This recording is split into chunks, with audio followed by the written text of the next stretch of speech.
Dreaming of the stars on high that speak to me in secret sighs, drifting on a breeze. Only I can feel and hear.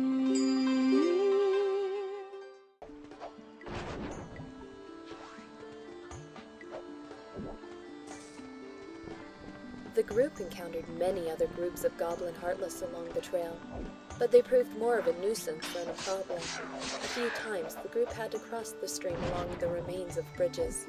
While navigating through different paths, they ended up at some dead ends with monsters, but the Heartless at those points left orbs or armor that the travelers could use.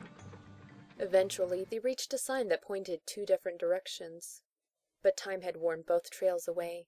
The way through the pass seemed to run straight into the rocky bottom of a cliff, while the way to the Myrrh tree led down to where a waterfall fed the stream. Still, sensing they were close to their goal, they investigated the stream. The tree must be nearby. It can't have just vanished, said Tipa. She ran her hands against the cliff in search of clues. It doesn't seem like a bridge used to be here, observed Riku. Well, the path must have gone somewhere, Sora stated.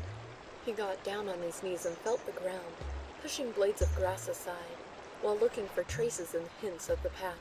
He crawled along until he hit the pebbles on the bank. Exasperated at not finding anything new, he flopped back. Kairi walked up to him and picked up one of the pebbles. The river used to be a lot deeper. These stones were smoothed by the constant flow of water, Kairi speculated. so the area around here has changed. Said Riku. But less water should make it easier. Sora stared at the flowing water. A rainbow caught the corner of his eye, and he looked over where the waterfall sprayed and misted where it hit the stream. Under the white foam, it seemed like there was tan sand at the cliff's foot instead of gray stones. Yeah. He agreed with Riku. The path over there would be less likely if there was more water coming down. That's it! Kairi realized as she looked down at the riverbed. She tossed the pebble at the waterfall.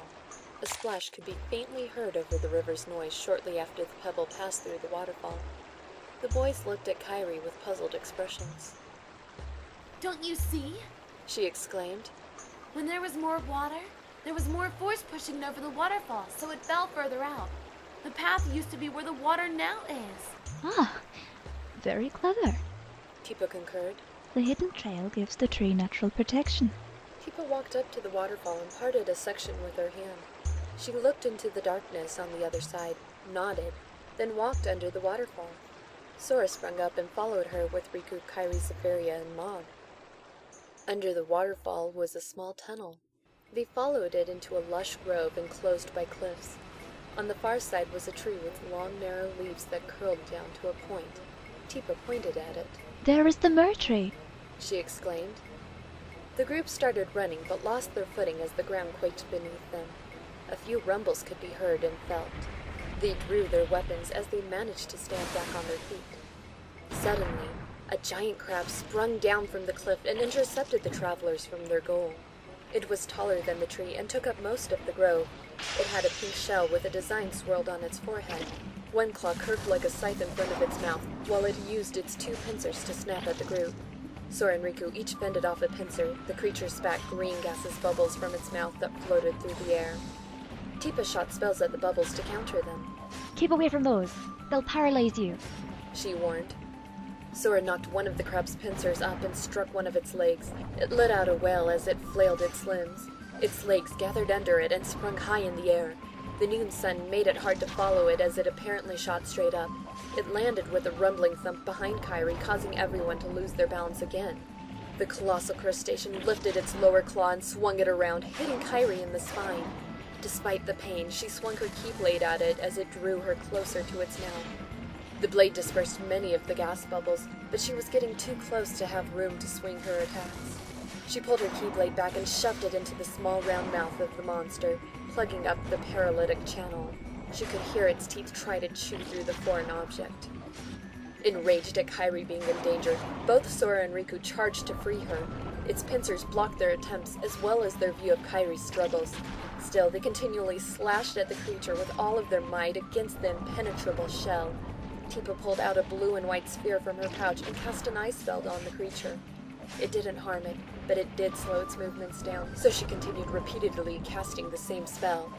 Sora spotted the soft part of its arm and aimed for the small area between its shell and claw. The crab seemed to squirm and squeal again, but Sora kept alternating hits between the claw and its legs to prevent it from leaping into the air again. Riku caught on to what he was doing and started hacking at the legs on the other side. Riku! Up here! Zefferia called from on top of the crab. There's a space between two of these armored plates! In the commotion, Zefferia had mounted the crab to look for a weakness, even if she was unable to afflict it. She had tried with the sulky rocket she was equipped with, but like the rest of her, it could pass through the crab like a ghost. However, she was solid to Riku, so she stretched out the hide-covered rocket for him to grab onto and pull him up. Right. Sora! Try to find the soft spot underneath. Riku called out. He mounted the crab and straddled its back. He jabbed his keyblade between the plates that Zefferia mentioned. The crab let out a muffled screech as it used the last of its power to battle on. Below, Sora could see Kairi's unconscious body behind the claw and pincers. Desperate to get her back, he gave the crab a boosted hit. As the blade stretched the claw from its base, he noticed there was a top and a bottom layer to the armor with a fleshy area in between. He spun and thrust the keyblade into it. Riku! Release your keyblade's energy! Sora yelled. Both boys held their blades with both hands, using their weight to hold the blades in, while the energy surged out of their blade into the crab. While they had it pinned, Tipa pulled out a red orb and cast a fire spell that hit the crab directly on its forehead symbol.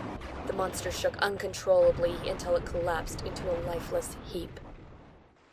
Having vanquished the foe, the companions would have loved to take a breather, but Kairi's safety still pressed their minds. Sora began prying away the limbs. Riku slid down to help him. Together they removed one pincer, then pulled the other one away, revealing Kairi pinned between the claw and mouth of the creature. Oh no! Kairi! Sora exclaimed as he tugged at the claw. Riku grabbed the end of the claw while placing his other hand against the crab to push them apart. When they opened it enough, Kairi slid to the ground.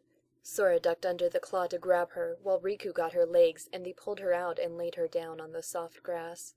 Sora felt her forehead while Riku's fingertips reached for her neck to feel her pulse. "Will she be okay?" Zefferia asked, biting her thumb. Riku's voice quavered. She's still breathing, but it seems like she got hurt really bad. May I have a look at her? Tipa asked. Riku sat up, allowing Tipa to kneel over Kairi. Slowly, she waved her hand above Kairi, analyzing the full extent of the injury. Her spine has been damaged and is paralyzed by the monster's gas. She diagnosed. The surrounding faces cringed at the thought. Sora's fists hit the ground as he tried to hold back tears. This is so wrong. I couldn't even protect her. Sobbed Sora. It's not fair! Tipa reached into her pouch and brought out the green orb that the first batch of Heartless dropped. She pressed it between two of her fingers and held it over Kairi. The orb began to emit a warm glow. Kairi's eyes blinked open and looked around. She sat up and put a hand to her head. Kairi! Sora exclaimed. You're all right. Tipa nodded. Healing spells are my speciality. Thank you, said Riku. Yes, thank you very much. Kairi expressed. Now that's over. Let's get that drop for you. Tipa helped her stand up. Kairi dusted herself off, then looked towards the myrrh tree. Mog was already making his way over, so the others walked after him.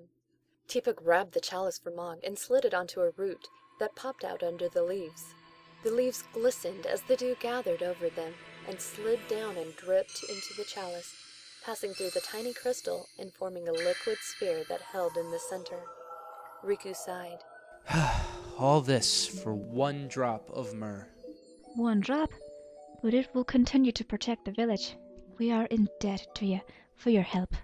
Tipa thanked the group.